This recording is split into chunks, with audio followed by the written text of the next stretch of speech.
Hey everybody, what is going on? I hope you guys are all doing well, and welcome to another tutorial video. In this video, I'm going to be explaining to you guys how you can connect Eprolo to Shopify, so let's get right into it. Now, this is very easy to do. All you need is a Shopify account and an Eprolo account, or rather, before you start this process, you can even just put the Eprolo account to the side. While we're setting everything up, you have the option to create an account, so let's get right into it. Now, what you're going to want to do is you're going to go into apps and you're going to search for the Eprolo app and install it.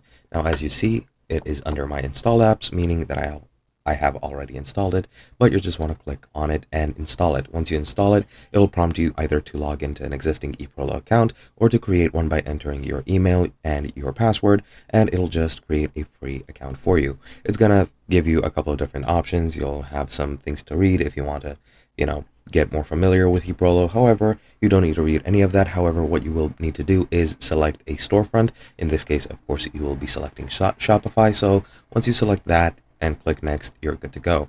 Then you're going to get your Eprolo dashboard right over here, and whatever products that you add over here, and you can easily go into find product. Whichever products you find will automatically be added to the import list, and once they're on the import list, they will automatically be added to Shopify, so you don't have to do anything manually since Eprolo does require an online storefront, and because you selected Shopify, it is automatically gonna import those products into your Shopify storefront, and that is pretty much all you need to do. Hope you guys enjoyed, and I'll be seeing you guys in another video.